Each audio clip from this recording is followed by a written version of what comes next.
Hello नमस्कार दोस्तों, मैं मूलचंद प्रजापति आपका हमारे इस YouTube प्लेटफॉर्म मिशन उत्कर्ष पे एक बार फिर से आपका हार्दिक स्वागत, हार्दिक अभिनंदन करता हूं। और इस सेशन में अपन बात करते हैं हिंदी विषय को लेकर। और इस हिंदी विषय की अपन शुरुआत करें उससे पहले एक छोटा सा मोटिवेशनल कोट कि जिंदगी जीना आसान नहीं होता, जिंदगी जीना आसान नहीं होता, बिना संघर्ष के कोई महान नहीं होता। जिंदगी जीना आसान नहीं होता, बिना संघर्ष के कोई महान नहीं होता। जब तक ना पड़े हथौड़े की चोट, पत्थर भी भगवान नहीं होता। जब तक ये ना पड़े हथौड़े की चोट, पत्थर भी भगवान नहीं होता। इसी मोटिवेशन कोट के साथ एक बार फिर से आप सभी का इस YouTube प्लेटफॉर्म मिशन उत्कर्ष पे आप सभी का हार्दिक स्वागत, हार्दिक अभिनंदन। और इस क्लास में हिंदी विषय को लेकर अपन अध्ययन कर रहे हैं। हिंदी विषय की अपनी पहली क्लास कल हो चुकी थी। आज अपन बात करेंगे हिंदी जो भाषा है। कल अपन ने अलग अलग बात की थी, भाई हिंदी शब्द का अर्थ क्या होता है, हिंदी शब्द जो है वो कौन सी भाषा का है। इसमें अपन ने बात की पारसी या फारसी या फिर ईरानी भाषा का शब्द था कौन सा, अपना हिंदी। और फिर अपन ने बात की भाषा क्या होती है, भाषा से संबंधित अपन ने कल चर्चा की।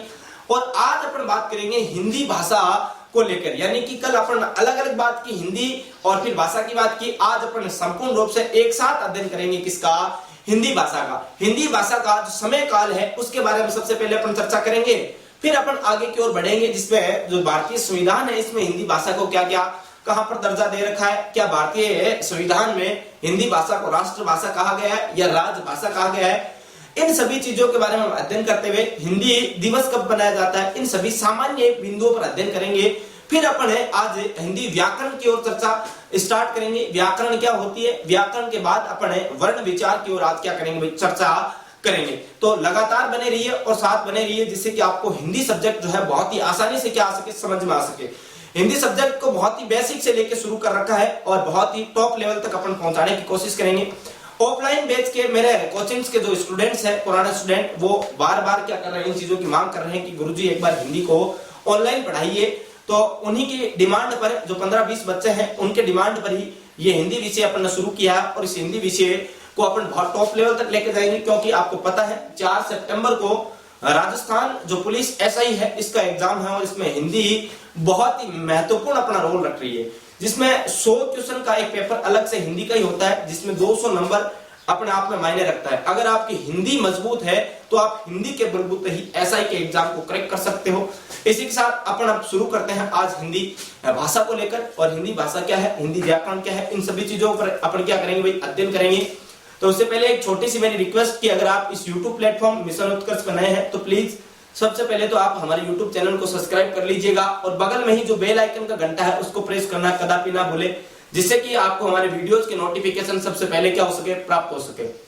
और अगर आपको हमारे ये सेशन पसंद आए तो प्लीज लाइक करना कदापि ना भूले, शेयर कीजिएगा और आपके जो भी सुझाव हो वो क्या करना, कमेंट बॉक्स में प्रेषित कर देना।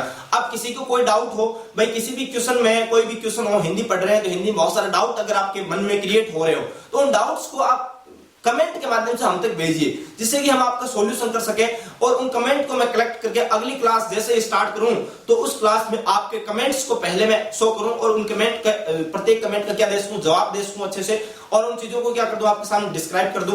तो आप कमेंट करके आपके जो भी डाउट हो उनको कमेंट बॉक्स में प्रेषित कर दिया करो, जिससे कि आपका सॉल्यूशन भी बहुत अच्छे से हो जाए और हिंदी विषय को समझने में आपको क्या हो जाए, आसानी हो जाए। तो ठीक है, इसी के साथ अपन शुरू कर देते हैं आज हिंदी। और हिंदी सब्जेक्ट में अपन सबसे पहले बात करेंगे आज हिंदी भाषा को लेकर। हम किसकी बात करेंगे, हिंदी भाषा को लेकर चर्चा करेंगे। और हिंदी भाषा की चर्चा में अपन क्या बात करेंगे, भाई ये जो हिंदी भाषा है ये आई कहां से, इसका कार्य जो समय काल है वो कौन सा है, कब कौन सी भाषा से इस भाषा का क्या उद्गम हुआ। तो मैं बात करूं, आपने सबने सुन रखा होगा एक भाषा का नाम संस्कृत भाषा का, सबने नाम सुना होगा संस्कृत का। और संस्कृत की बात करूं, ये भाई संस्कृत भाषा है, इसके बाद एक भाषा आती है कौन सी, संस्कृत के बाद भाषा आती है पाली, और पाली के बाद प्राकृत और फिर उसका अपभ्रंश। हमें पाली के बाद कौन सी भाषा आती है, प्राकृत भाषा। और प्राकृत के बाद पहले संस्कृत के बाद कौन सी भाषा, पाली भाषा। और पाली के बाद कौन सी आती है, पाली के बाद आती है अपनी प्राकृत।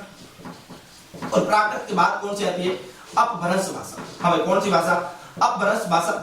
और इस अपभ्रंश की बात करूं तो अपभ्रंश में भी कौन सा अपभ्रंश, शोर सेनी अपभ्रंश की बात करेंगे अपन। कौन सी अपभ्रंश की बात करेंगे, अपन बात करेंगे किसकी, शोर सेनी अपभ्रंश की बात करेंगे।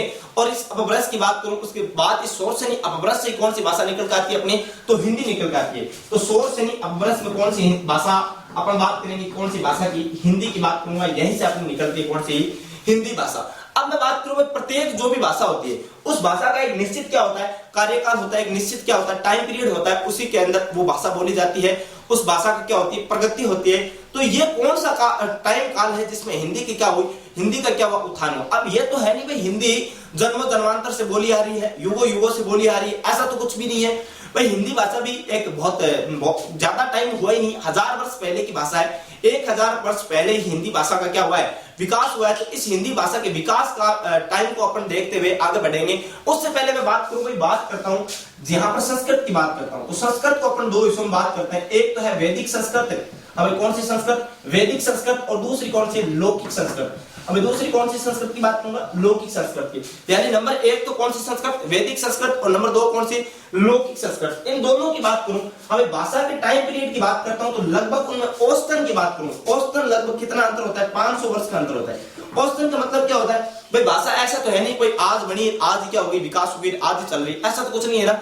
यानी कि भाषा मान लो आज कोई भाषा बनी, मान लो आज क्या चल रही है, 2021 चल रही है वर्तमान, आज कोई एक भाषा बन रही है, तो इसका औसतन टाइम पीरियड, यानी कि ऐसा तो है नहीं 2021 में विकसित हो गई और बहुत तगड़ी चर्चा में होगी, चलित होगी, ऐसा नहीं होता ना।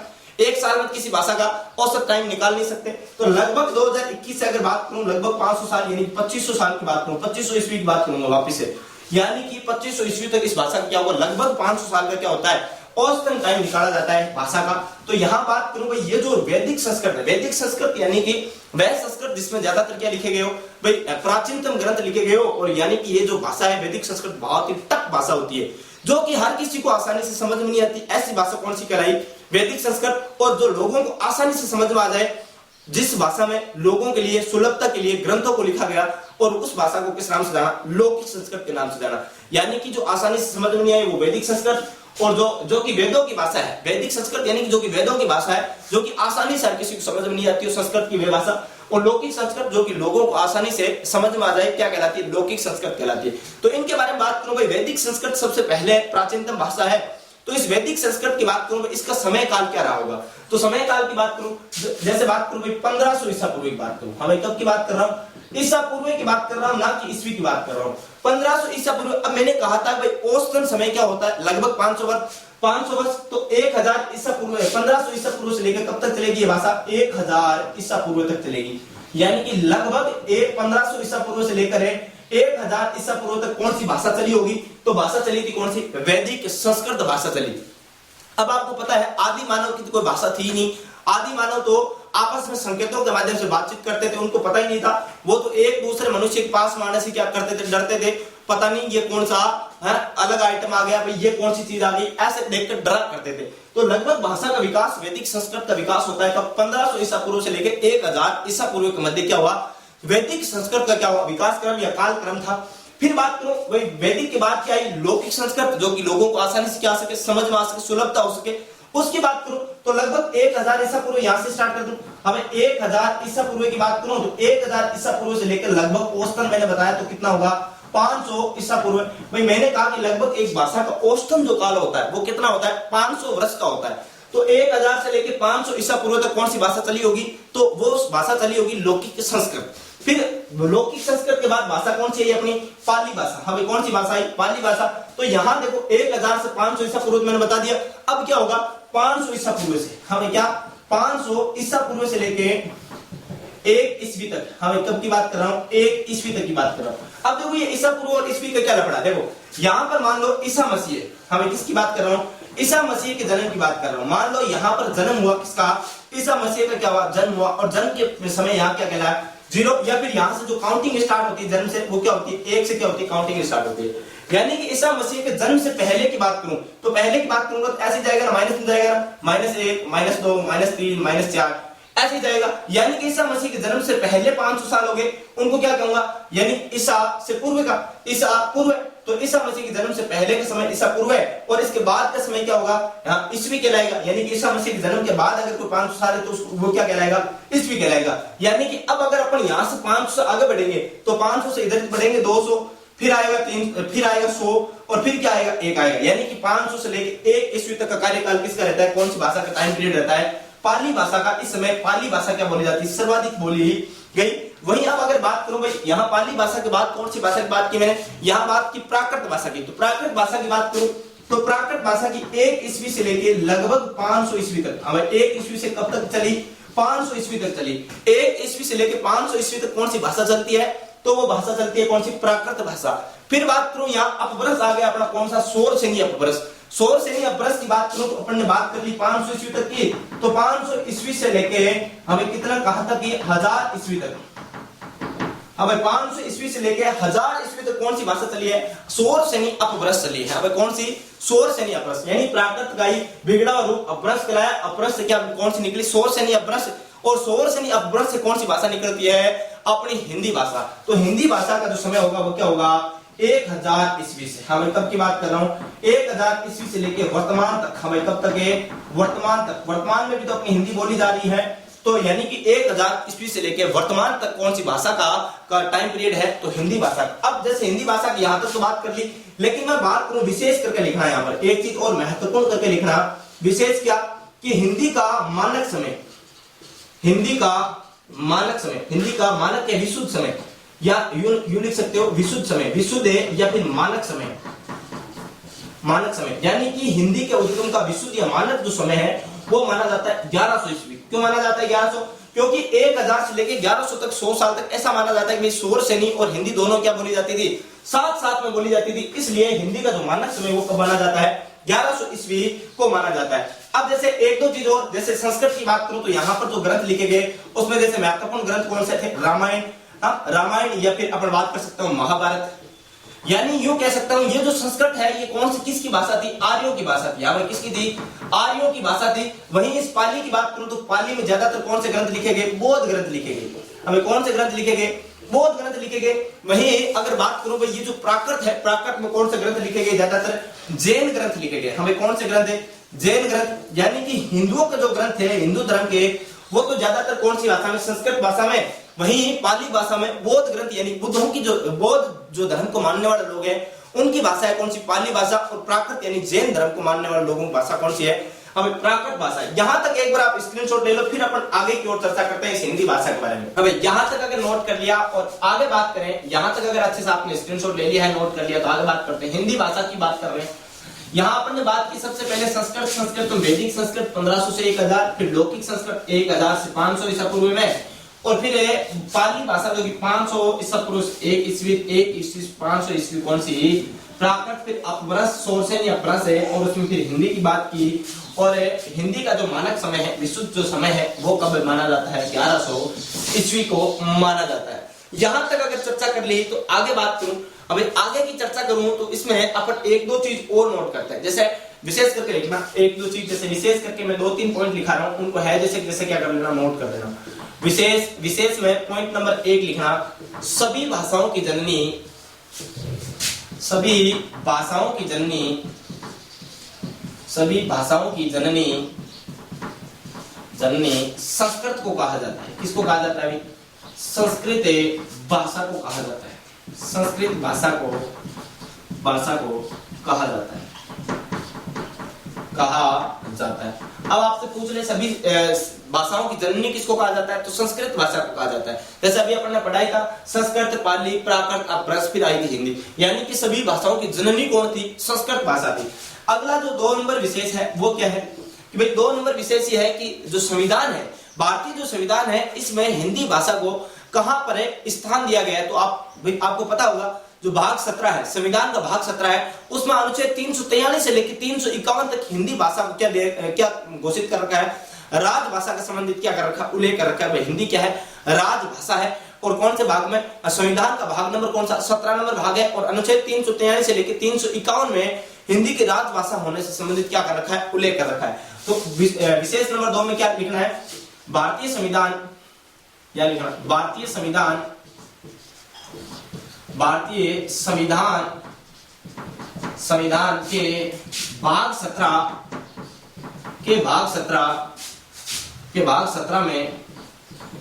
17 में अनुच्छेद 343 से लेकर 351 तक हिंदी के राजभाषा राजभाषा होने से संबंधित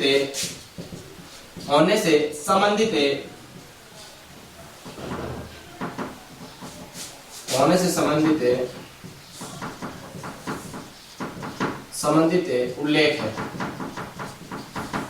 क्या है? उल्लेख। यानी कि हिंदी के राजभाषा होने से संबंधित उल्लेख कहां पर किया गया संविधान में? तो अनुच्छेद 343 से लेकर अनुच्छेद 351 तक क्या कर रखा है? उल्लेख कर रखा है। और भारतीय जो संविधान है इसका भाग नंबर 17 में क्या कर रखा है कि हिंदी जो है वो क्या है? भारत की राजभाषा है। हिंदी भारत की राष्ट्रभाषा नहीं है।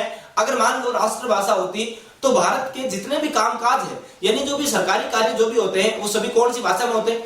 तो वो होते हैं हिंदी भाषा में। लेकिन ऐसा होता है क्या? तो ऐसा नहीं होता। ऐसा नहीं होता तो हिंदी क्या है? हिंदी को राजभाषा घोषित कर रखा है, ना कि राष्ट्रभाषा।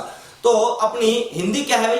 भारत की राजभाषा है, राष्ट्रभाषा नहीं है। और इसका राजभाषा होने का जो उल्लेख है वो कहां कर रखा है? ये कर रखा है अनुच्छेद 343 से लेकर 351 में, और संविधान के भाग नंबर 17 में इस चीज का क्या कर रखा है? उल्लेख कर रखा है। अब राजभाषा, राष्ट्रभाषा, राजनयिक भाषा, उपभाषा, मातृभाषा, बोली, ये होती क्या है? इनकी अपन चर्चा करेंगे अभी जस्ट। तो अगली जो महत्वपूर्ण बिंदु है, अगला महत्वपूर्ण बिंदु विशेष नंबर 3 में आप लिखना हिंदी भाषा दिवस। हाँ भाई, भारत में हिंदी भाषा दिवस कब मनाया जाता है? हिंदी भाषा दिवस कब मनाया जाता है? तो हिंदी भाषा दिवस मनाया जाता है अपना 14 सितंबर को। हाँ भाई, कब मनाया जाता है? 14 सितंबर को मनाया जाता है। हाँ भाई, हिंदी भाषा दिवस तो कब मनाया जाता? तो 14 सितंबर को हिंदी भाषा क्या मनाया जाता? दिवस मनाया जाता। वहीं आप एक चीज और लिख सकते हो, विश्व हिंदी दिवस। हाँ भाई, क्या? विश्व हिंदी दिवस। विश्व हिंदी दिवस की बात करूं तो विश्व हिंदी दिवस कब मनाया जाता?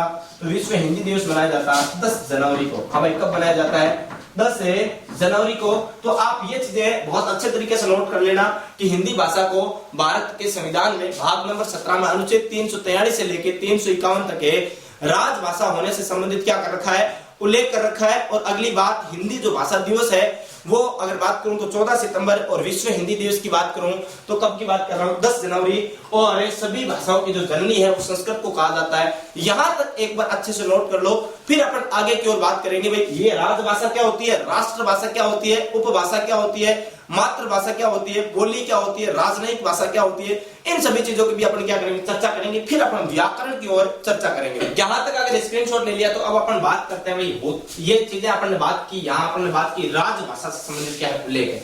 तो ये राजभाषा, राष्ट्रभाषा, राजनयिक भाषा, उपभाषा, बोली, मातृभाषा, ये होती क्या है? इन सभी चीजों के बारे में अपन क्या कर लेते हैं? एक बार एक छोटे से डायग्राम के माध्यम से क्या ले लेते हैं? जानकारी ले लेते हैं। फिर अपन आगे की ओर चर्चा करेंगे। व्याकरण, भाई हिंदी व्याकरण को लेकर अपन आज क्या करेंगे? चर्चा करेंगे। क्योंकि अपन अभी तक सामान्य परिचय की बात कर रहे हैं, हिंदी भाषा एवं जो व्याकरण है इसका सामान्य परिचय का क्या कर रहे हैं? अध्ययन कर रहे हैं। और इसमें भी अपन बात कर रहे हैं अभी तक जो हिंदी वर्डिंग थी, हिंदी भाषा है, इसको लेकर ही अपन क्या कर रहे हैं? अभी तक चर्चा कर रहे हैं भाई। आज अपन बात करते हैं। अब आगे बात करूं भाई, मैं बात करूं आपके सामने 2-4 चीजें रखा हूं भाई, 5 चीजें, ज्यादा नहीं है, 5-6 चीजें हैं। जैसे जिसमें मातृभाषा, फिर बात करूं बोली, फिर बात करूं उपभाषा, फिर बात करूं राजभाषा, राष्ट्रभाषा, राजनीतिक भाषा, इनके बारे में चर्चा करते हैं। तो नंबर 1 मैं बात कर रहा हूं यहाँ पर मातृभाषा क्या होती है, मातृभाषा। और फिर मैं बात करूं भाई मातृभाषा के बाद मैं बात करूं बोली, हाँ बोली, फिर बात करूं उपभाषा, और बोली के बाद क्या बात करूं? उपभाषा। उपभाषा के बाद बात करूं राजभाषा, राजभाषा, हाँ भाई क्या? राजभाषा। फिर बात करूं आपके सामने राष्ट्रभाषा, राष्ट्रभाषा। फिर बात करूं राजनयिक भाषा, हाँ भाई किसके बारे में? राजनयिक भाषा। किसके बारे में बात कर रहा हूं? राजनयिक भाषा के बारे में बात कर रहा हूं। हाँ भाई राजनयिक भाषा, राजनयिक भाषा, इन चीजों के बारे में बात करता हूं। अब देखो मातृभाषा क्या होती है, यानी कि मातृभाषा आप जो अपने गांव में, अपने आसपास के माहौल में जो चीजें बोलते हो वो क्या कहलाती है? आपकी मातृभाषा। यानी कि माँ के द्वारा सीखी गई भाषा क्या कहलाती है? मातृभाषा। या फिर जिस भूमि पर आप रह रहे हो, जहां से आप बिलोंग करते हो, आपके गाँव की जो भाषा है वो आपकी क्या कहलाएगी? मातृभाषा कहलाएगी। अब बोली, यानी गांव से बाहर निकल गई, थोड़ी आपके तहसील स्तर तक अपने आसपास के गांव में जो भाषा बोली जाती है उसको अपन क्या कहेंगे? बोली कहेंगे। और फिर बोली के बाद में, जैसे यानी किसी बोली में क्या हो गई, बोली में क्या हो गया, कोई साहित्य रचना हो गई, तो उसको अपन क्या कह देंगे? उपभाषा कह देंगे।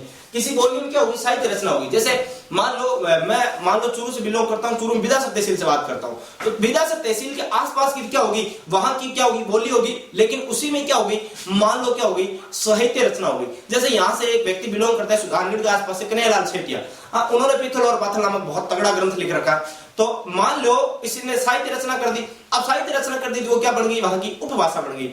लेकिन राजभाषा यानी कि किसी की राज्य विशेष की भाषा, जैसे राजस्थान की कोई राज्य विशेष भाषा है क्या, तो अभी तो नहीं है, लेकिन बात करूं जैसे हरियाणा की हरियाणवी है, पंजाब की पंजाबी है।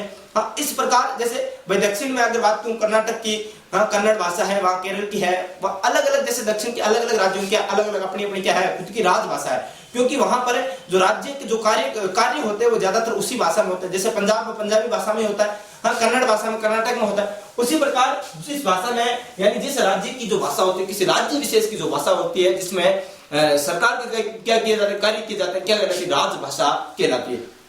अगली चीज होती है राष्ट्रभाषा, यानी कि संपूर्ण राष्ट्र में जो भाषा बोली जाती है वो क्या कहलाती है, राष्ट्रभाषा। और राजनयिक भाषा यानी कि दो देशों के मध्य जो पत्र व्यवहार की जो भाषा होती है उसको किस नाम से जाना जाता है, राजनयिक भाषा। और ज्यादातर जो राजनयिक भाषा है वो कौन सी है अपनी, हाँ भाई अंग्रेजी भाषा को ही माना गया। अब जैसे इसको एक डायग्राम के माध्यम से समझो, जैसे मान लो ये मैंने कहा एक छोटा सा क्षेत्र बना दिया मैंने, भाई ये क्या है अपनी मातृभाषा, यानी कि घर के आसपास या गाँव में ही अपनी जो भाषा बोली जाती है क्या कहलाती है, मातृभाषा। अब मातृभाषा थोड़ा सा दायरा बढ़ा दिया, वो क्या बन गई, अपने गांव के आसपास के अपने तहसील स्तर तक जो भाषा बोली जाती है उसको किस नाम से जाना गया, बोली के नाम से जाना गया। लेकिन इसी बोली का थोड़ा यानी कि इसमें क्या होगी, कोई साहित्य रचना होगी, क्या बन गई भाई, उपभाषा बन गई। लेकिन इस उपभाषा का धीरे धीरे और विस्तार हुआ और ये पूरे राज्य में प्रयोग करने लग गए, और राज्य की प्रयोग होने की वजह से क्या कहलाई, राजभाषा कहलाई। लेकिन यही भाषा मान लो पूरे राष्ट्र में प्रयोग करने लग जाए तो ये क्या कहलाएगी, राष्ट्रभाषा कहलाएगी। क्या कहलाएगी भाई, राष्ट्रभाषा। और राष्ट्रभाषा के बाद कौन सी भाषा का अपन अध्ययन किया, राजनयिक भाषा का क्या किया, अध्ययन किया। क्या किया, राजनयिक भाषा, यानी कि दो देशों के मध्य जो पत्र व्यवहार होता है, यानी कि एक देश जैसे मान लो भारत है, अमेरिका से संपर्क कर रहा है, तो पत्र व्यवहार जिस भाषा में करेगा वो क्या कहलाएगी, राजनयिक भाषा कहलाएगी। क्या कहलाएगी, राजनयिक भाषा। तो मातृभाषा मैंने कहा भाई अपने आसपास या अपने गांव के आसपास जो भाषा बोली जाती है क्या कहलाएगी, मातृभाषा। और मातृभाषा का जो दायरा थोड़ा सा बढ़ जाता है उसको किस नाम से जाना जाता है, बोली के नाम से जाना जाता है। वहीं बोली का जो थोड़ा दायरा बढ़ जाए जिसमें साहित्य रचना हो जाए क्या कहलाएगी, उपभाषा। उपभाषा के बाद मैंने कहा कि संपूर्ण राज्य के जिसमें कार्य का कामकाज जिस भाषा में होता है उसको राजभाषा, और संपूर्ण राष्ट्र में जो भाषा बोली जाती है उसको राष्ट्रभाषा, और दो देशों के मध्य जो पत्र व्यवहार की जो भाषा होती है उसको किस नाम से, राजनयिक भाषा के रूप में जाना जाता है। यहाँ तक एक बार स्क्रीनशॉट ले लो या फिर लहजे से जैसा नोट कर लो, फिर आगे बात करते हैं। यहाँ तक नोट कर लिया तो आगे बात करते हैं। अब अपन बात करेंगे हिंदी व्याकरण को लेकर बात करेंगे। अपन ने बात कर ली मातृभाषा क्या होती है, बोली क्या होती है, उपभाषा क्या होती है, राजभाषा क्या होती है, राष्ट्रभाषा क्या होती है, राजनयिक भाषा क्या होती है। इन सभी चीजों के बारे में जानने के बाद अब अपन बात करते हैं हिंदी व्याकरण की ओर अपना अग्रसर हो रहे हैं। व्याकरण क्या होता है, व्याकरण के बारे में जानना शुरू करते हैं। व्याकरण होता ही क्या है, पहली बात तो व्याकरण मतलब व्याकरण जो शब्द है इसका मतलब क्या है, क्या इसका संधि विच्छेद होता है, क्या इसका अर्थ क्या होता है, व्याकरण की परिभाषा क्या होती है, इन चीजों को और व्याकरण को कितने भागों में बांटा गया है, इन चीजों को अपन जानने का क्या करेंगे, प्रयत्न करेंगे। तो इसमें अगर बात करूं भाई व्याकरण की बात करूं तो व्याकरण को कि इसका व्याकरण जो शब्द है इसका अर्थ क्या होता है। व्याकरण का मतलब होता है विधन आधन करण, यानी कि विधन आधन करण, यानी कि इसका मतलब होता है भली भांति जानना, किसी भी चीज को भली भांति जानना, यानी क्या कहलाता है, व्याकरण।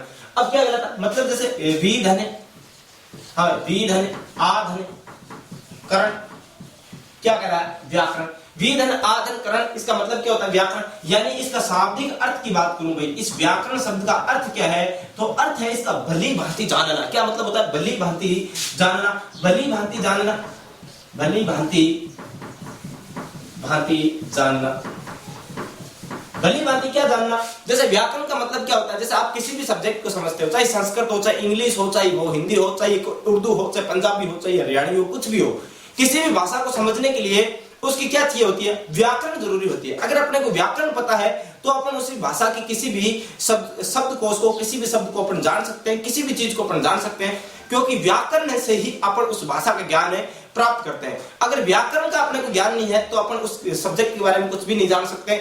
इसलिए व्याकरण, मैं यूं कह सकता हूं, व्याकरण एक ऐसा ग्रंथ है, क्या है, व्याकरण एक ऐसा ग्रंथ है जिसके माध्यम से किसी भाषा का शुद्ध उच्चारण, कि शुद्ध लेखन और शुद्ध प्रयोग किया जाता है। यानी कि व्याकरण का मतलब क्या होता है, तो व्याकरण का मतलब ही क्या होता है, व्याकरण का मतलब ही होता है कि ऐसा ग्रंथ है जिसके माध्यम से किसी भाषा का शुद्ध उच्चारण, शुद्ध लेखन और शुद्ध प्रयोग किया जाता हो, क्या कहलाता है, व्याकरण कहलाता है। यानी किसी भी सब्जेक्ट को भली भांति जानने के लिए उस सब्जेक्ट की क्या जरूरत होती है, अपने को व्याकरण की जरूरत होती है। और हिंदी अपन पढ़ रहे हैं तो हिंदी व्याकरण का अपने को ज्ञान होना क्या है, बहुत जरूरी है। तो व्याकरण की मैं बात करूं, व्याकरण होता क्या है, तो व्याकरण की मैं परिभाषा आपके सामने लिख देता हूं। व्याकरण एक ऐसा ग्रंथ है, क्या है भाई, व्याकरण है व्याकरण है एक ऐसा ग्रंथ है, एक ऐसा ग्रंथ है जिसके माध्यम से किसी भाषा का शुद्ध उच्चारण, यानी कि जिसके माध्यम से, व्याकरण एक ऐसा ग्रंथ है जिसके माध्यम से किसी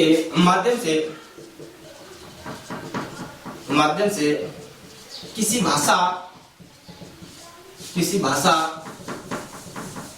का शुद्ध उच्चारण है, शुद्ध लेखन है और शुद्ध प्रयोग किया जाता है। शुद्ध उच्चारण है, फिर क्या करूंगा, शुद्ध लेखन और फिर क्या, शुद्ध प्रयोग किया जाता है। शुद्ध उच्चारण है, शुद्ध लेखन है और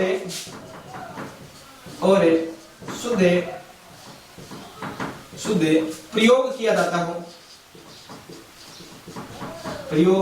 हो। यानी किसी भी भाषा के शुद्ध उच्चारण को, शुद्ध लेखन को और शुद्ध प्रयोग को अपन किस माध्यम से जान सकते हैं, किस माध्यम से, तो वो ग्रंथ है कौन सा, अपना व्याकरण। अगर अपने को व्याकरण का ज्ञान है तो अपन किसी भी भाषा के शुद्ध रूप को अपन अच्छे से जान सकते हैं। अगर अपने को व्याकरण का ज्ञान नहीं है तो अपन किसी भी भाषा के शुद्ध रूप को कभी भी नहीं जान सकते। और शुद्ध रूप को जानने के लिए जरूरी है कि अपने को उस सब्जेक्ट के व्याकरण का क्या होना चाहिए, नॉलेज होना चाहिए। और अपन बात कर रहे हैं हिंदी विषय की, तो हिंदी विषय के व्याकरण को अपन प्रारंभ कर रहे हैं। व्याकरण को अपन जानना जरूरी है। अगर व्याकरण जानेंगे तभी अपने को क्या है, पता चलेगा कि हिंदी क्या है, हिंदी किस प्रकार पढ़ी जाएगी, हिंदी में क्या क्या पढ़ना है और हिंदी को किस प्रकार अपन शुद्ध रूप में पढ़ सकते हैं। इन सभी चीजों का जब अपने को व्याकरण का अपने को ज्ञान हो जाएगा तब अपने को क्या होगा, ज्ञान होगा। अब जैसे बात करूं भाई, हिंदी सब्जेक्ट अपन पढ़ रहे हैं तो हिंदी सब्जेक्ट को अलग अलग भागों में बांट के पढ़ते हैं। जैसे हिंदी व्याकरण, हिंदी साहित्य, हिंदी काव्य शास्त्र आदि अलग अलग भागों में बांट के पढ़ते हैं। तो अपने को अपन बात कर रहे हैं हिंदी व्याकरण की। अपना जो सब्जेक्ट है वो लगता है हिंदी व्याकरण है और हिंदी व्याकरण को अपने बांट के पढ़ते हैं भाई। तो अपन पहली बात तो मैं यूं लिखूं कि हिंदी भाषा व्याकरण को, या फिर यूं लिखूं व्याकरण को, हिंदी व्याकरण को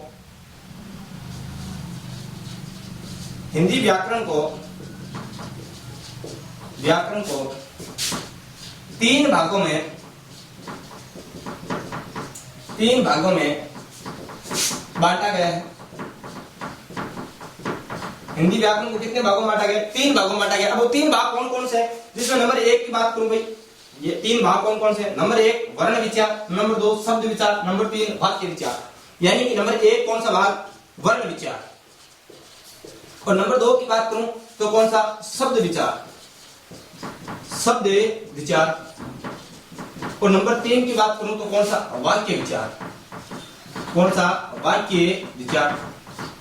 यानी कि हिंदी व्याकरण को जब अपन जानेंगे तो पहले अपन वर्णों के बारे में विचार करेंगे, वर्णों से अपन क्या बनाएंगे, शब्द बनाएंगे, और शब्दों से अपन क्या बनाएंगे, वाक्य बनाएंगे। तब जाकर अपना हिंदी व्याकरण क्या होगा, आगे बढ़ेगा। तो पहले अपन बात करेंगे वर्ण विचार की, फिर अपन बात करेंगे शब्द विचार की, फिर अपन बात करेंगे वाक्य विचार की। तो इस प्रकार अपन ने देख लिया भाई हिंदी व्याकरण का क्या होता है। व्याकरण यानी कि विधन आधनकरण, और इसका मतलब होता है भली भांति जानना। और इसकी परिभाषा मैंने लिखाई, व्याकरण एक ऐसा ग्रंथ है जिसके माध्यम से किसी भाषा का शुद्ध उच्चारण, शुद्ध लेखन और शुद्ध प्रयोग किया जाता हो, क्या कहलाता है, व्याकरण कहलाता है। और हिंदी का जो व्याकरण है उसको तीन भागों में बांटा, नंबर 1 वर्ण विचार, नंबर 2 शब्द विचार, और नंबर 3 कौन सा, वाक्य विचार। यहां तक एक बार नोट कीजिए, फिर अपन आगे बढ़ते हैं भाई। यहां तक अगर आपने नोट कर लिया तो अब अपन बात करते हैं इस व्याकरण में वर्ण विचार की बात करते हैं।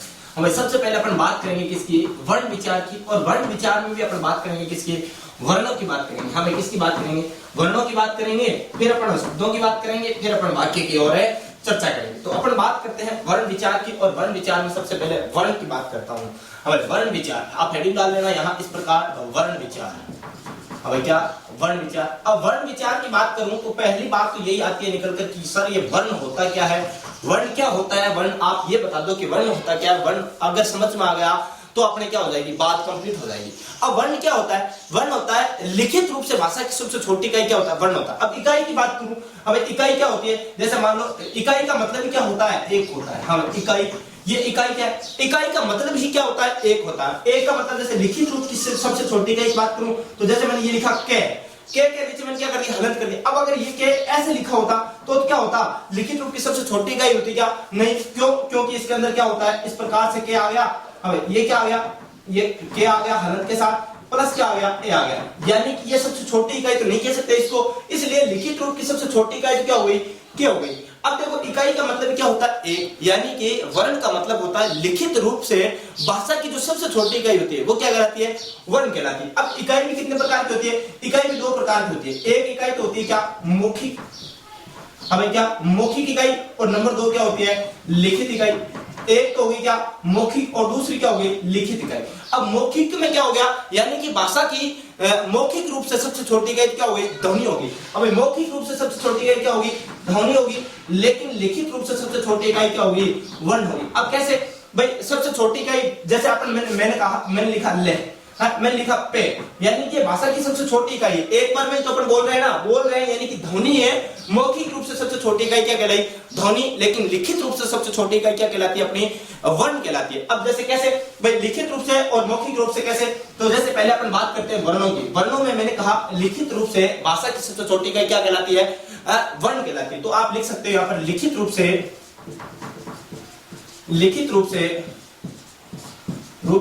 भाषा की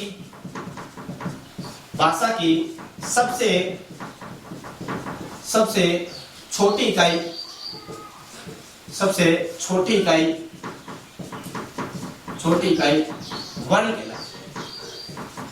वर्ण कहलाती है।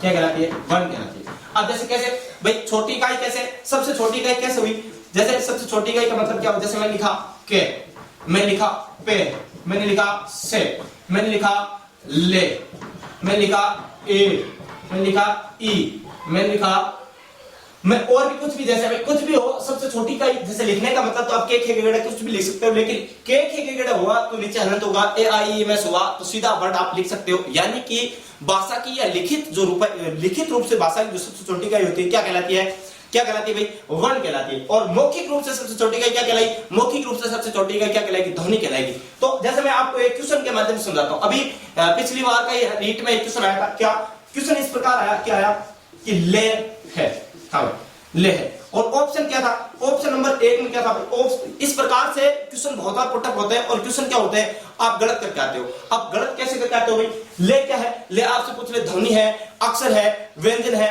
हाँ इस प्रकार से अगर आपसे पूछ ले तो अब क्या करोगे आप, जैसे मैंने यहां लिखा ले क्या है, ले वर्ण है। नंबर दो ऑप्शन क्या लिखा, नंबर दो ऑप्शन में था ध्वनि, और नंबर तीन में ऑप्शन था स्वर है, या फिर नंबर चार ऑप्शन में मैं ये लिखूं व्यंजन है। अब आपका आंसर क्या होगा, आप एक बार सोचिए देंगे। इस प्रकार का अगर क्वेश्चन आ जाए तो आप क्या करोगे, या स्वर की जगह आप क्या कर लेना, अक्षर कर लेना, हाँ। क्वेश्चन कुछ इस प्रकार ही पूछा गया था रीट में। अब रीट में जो क्वेश्चन पूछा गया वो इस प्रकार था, ले है, ले क्या है, वर्ण है, हमें ले वर्ण है क्या, हाँ वर्ण है क्या, वर्ण तो वर्ण है, ले है वर्ण, लेकिन वर्ण कब होता, जब यहाँ पर क्या लग जाती, हलत लग जाती, लिखित रूप से सबसे छोटी इकाई तो वर्ण हो जाता। क्या ध्वनि है क्या, हाँ ले ध्वनि है। क्या अक्षर है क्या, हाँ ले सिंगल लिखा हुआ है, इसका मतलब क्या अक्षर तो है। ले व्यंजन है क्या, हाँ ले व्यंजन भी है। अब आपका उत्तर क्या होगा, अब आपका अगर एक ही झटके में उत्तर माने तो भाई यहाँ पर उत्तर माना था क्या, व्यंजन माना था, व्यंजन माना। लेकिन इसी क्वेश्चन को इस प्रकार पूछ लेता हलन करके ले है तो आपका उत्तर क्या होता, वर्ण होता। अब कैसे होता भाई, ध्वनि अक्षर ये क्यों नहीं माना, अब नहीं माना। इससे संबंधित एक छोटा सा और आपको एक एग्जांपल देता हूं। एग्जांपल क्या देता हूं, जैसे एक क्वेश्चन है इसी से रिलेटेड, आपको एक एग्जांपल के माध्यम से, जैसे मान लो क्वेश्चन आ गया राकेश, राकेश में संधि है।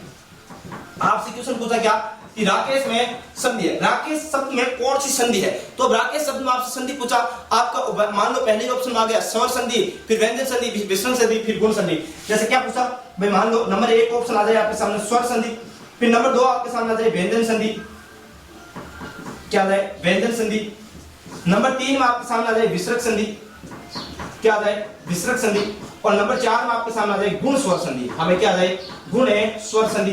तो आपका आंसर क्या होगा, गुण स्वर संधि होगा या स्वर संधि होगा या व्यंजन संधि होगा या विसर्ग संधि होगा। जैसे अब राकेश का संधि विच्छेद क्या होता है, राका धनीश होता है, क्या होता है राका धनीश। राका धनीश संधि विच्छेद हुआ तो आपको पता है कि भाई इसमें संधि कौन सी है, स्वर संधि है। लेकिन है क्या आप स्वर संधि आंसर करोगे क्या, क्योंकि राका धनीश की बात करो तो ये गुण है, गुण है यानी कि गुण स्वर संधि है। तो आपका आंसर क्या होगा, पहले गुण स्वर संधि होगा, क्योंकि स्वर संधि का पार्ट है कौन सा, गुण स्वर संधि। यानी कि आपका पहला आंसर क्या होगा, गुण स्वर संधि, बाद में आप प्रायिकता दोगे किसको, स्वर संधि को। इसी प्रकार यहाँ पर ये पहले तो क्या एक व्यंजन है, फिर आप अगर आप सालंत पूछ ले तो आपका क्या होगा, वर्ण होगा, अन्यथा ये क्वेश्चन आपके क्या हो गया, गलत हो जाएगा भाई। ध्यान रखना, इसी प्रकार से क्या पूछा जाता है, क्वेश्चन पूछा जाता है। अब अगली चीज की बात करो, ध्वनि, ध्वनि क्या होती है, यानी कि अब ध्वनि भाई आपने बात कर ली वर्ण क्या होता है, वर्ण के बाद अगली चीज में बात करूं भाई ध्वनि क्या होती है। जैसे यहीं पे लिख देता हूं परिभाषा ध्वनि की। भाई आपसे पूछ रहे कि ध्वनि होती क्या है, तो ध्वनि क्या होती है भाई मैंने कहा अभी आपको बता दिया कि भाई लिखित रूप से भाषा की सबसे छोटी क्या कहलाती है, वर्ण कहलाती है। लेकिन मौखिक रूप से हम आपसे पूछ ले, मौखिक रूप से भाषा की सबसे छोटी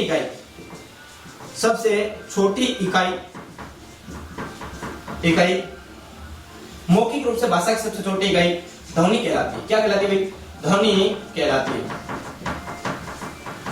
मौखिक रूप से भाषा की सबसे छोटी इकाई क्या कहलाती है, ध्वनि कहलाती है। और लिखित रूप से भाषा की सबसे छोटी इकाई क्या कहलाती है, वर्ण कहलाती है। तो यहां तक एक बार नोट कीजिए, फिर आगे बढ़ते हैं। यहां तक नोट कर लिया तो आगे बात करते हैं। आगे क्या बात करते हैं भाई, जैसे ध्वनि की बात की, अभी ध्वनि की बात की तो ध्वनि मैंने बताया भाई मौखिक रूप से सबसे छोटी इकाई क्या कहलाती है, ध्वनि कहलाती है। जैसे मैं यहाँ लिखूं पे, पे क्या है मौखिक रूप से पे, एक बार में बोल दिया। जैसे अभी यहां लिख लेना, जैसे पे, ले, से, ए, आ, ये सभी क्या है, ये क्या है एक बार में बोली जाने वाली, यानी कि मौखिक रूप से सबसे छोटी इकाई क्या कहलाएगी, ध्वनि कहलाएगी। तो ध्वनि कहलाएगी। तो इसके आप देखते हुए वर्ण और ध्वनि में अंतर क्या होता है। अगली चीज अपन जानते हुए वर्ण और ध्वनि में अंतर क्या होता है। थोड़ा सा एक छोटा सा एग्जांपल के माध्यम से आपको समझाने की कोशिश करता हूं।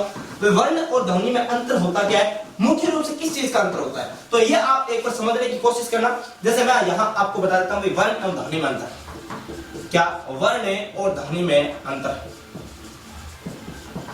ध्वनि में अंतर, वर्ण और ध्वनि में अंतर किस बात का होता है, इस चीज के बारे में एक एग्जांपल के माध्यम से समझाने की कोशिश करता हूं। अब जैसे एग्जांपल लूं मैं वर्ण और ध्वनि के अंतर में, एक एग्जांपल लिया मान लो कमला। अब क्या एग्जांपल लिया, मान लो मैंने एग्जांपल लिया कमला।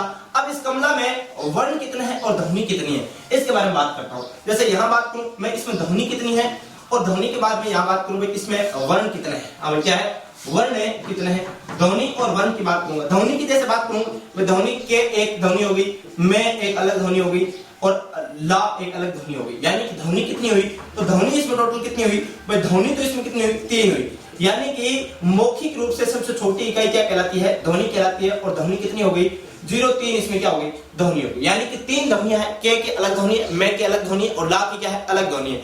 लेकिन वही बात करूं इस कमला शब्द में वर्ण कितने हैं, तो जैसे वर्ण की बात करूं तो के धन ए, के प्लस में धन ए, यानी कि कमल, और ला में क्या है ले धन आ। कितनी ध्वनियां हो गई, 1 2 3 4 5 6। यानी कि के का हो गया के प्लस ए, मैं का हो गया के मैं धन ए, और ला का हो गया ले धन आ। यानी कि ध्वनियां इसमें वर्ण कितने हो गए, वर्ण तो कितने हो गए, 6 हो गए। हमें वर्ण कितने हो गए, 6 हो गए। लेकिन इसी में ही अपन ने बात की कि भाई ध्वनि कितनी है, तो ध्वनि 3 है। यही अगर मैं बात कर लेता इसी कमला शब्द की जगह, अगर मैं शब्द लेता कमल लेता, यानी कि कमला की जगह अगर शब्द कमल ले लेता, तो कमल में ध्वनियां तो वही रहेगी, के धन में धन ले, यानी कि ध्वनियां तो 3 ही है। लेकिन अगर बात करूं वर्ण कितने हैं, तो वर्ण कितने होंगे, वर्ण होंगे के धन ए धन में धन ए धन ले धन ए।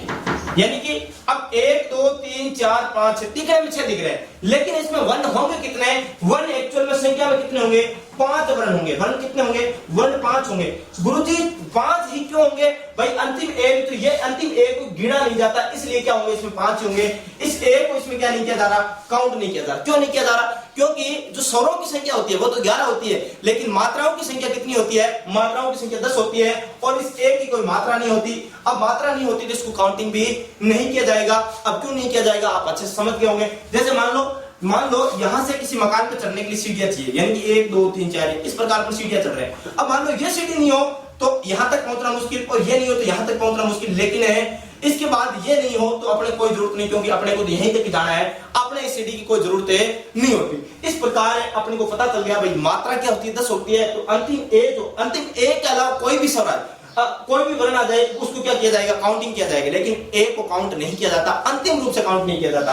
अब जैसे बीच में आ रहा है इसको काउंट किया जाएगा, क्योंकि मैंने बताया कि मान लो बीच की ये सीढ़ी नहीं है तो यहां पहुंचना मुश्किल है, और ये नहीं है तो यहां पहुंचना मुश्किल है, इसलिए बीच में तो काउंट किया जाएगा। लेकिन अंतिम जो ए आएगा उसको काउंटिंग नहीं किया जाता। तो आज की क्लास को मैं यहीं पर विराम देना चाहूंगा। बाकी अपन बात करेंगे अपनी नेक्स्ट क्लास में, जिसमें अपने शब्द, वर्णमाला, इन सभी चीजों के बारे में क्या करेंगे, चर्चा करेंगे। तो आज मैं विदा चाहता हूं और एक छोटी सी रिक्वेस्ट करना चाहता हूं पहले कि अगर आप हमारे इस YouTube प्लेटफॉर्म मिशन उत्कर्ष पे नए हैं तो प्लीज हमारे इस YouTube प्लेटफॉर्म को सबसे पहले सब्सक्राइब कर लीजिएगा और जो बगल में बेल आइकन का घंटा है उसको प्रेस करना कदापि ना भूलें। और एक छोटी सी रिक्वेस्ट कि अगर आपने अभी तक इस YouTube क्लास को अभी तक लाइक नहीं किया तो प्लीज लाइक करना कदापि ना भूलें, शेयर कीजिएगा और आपके जो भी सुझाव हो वो कमेंट बॉक्स में कमेंट करके बताना। यहां तक अपन ने जो भी चीजें पढ़ ली, इनमें अगर आपको कोई भी डाउट लगे तो उन डाउट को आप कमेंट बॉक्स में प्रेषित करना और आपके प्रत्येक डाउट का हम सॉल्यूशन करने के लिए तैयार बैठे हैं। हम आपको प्रत्येक चीज का आपको क्या देंगे, सॉल्यूशन देंगे, लेकिन कमेंट करके पूछना जरूर कोई भी क्वेश्चन में अगर कहीं पर भी डाउट हो तो। बाकी अब मैं आपको हमेशा प्रयत्न करता हूं कि 360 डिग्री पे पढ़ाऊं, एनालिसिस करके पढ़ाऊं, तो आपको कोई डाउट बचे ही नहीं। तो बाकी फिर भी अगर कोई डाउट हो तो आप कमेंट बॉक्स में कमेंट करके आपसे पूछ सकते हैं। तो आज के लिए इतना ही काफी है। धन्यवाद, नमस्कार दोस्तों।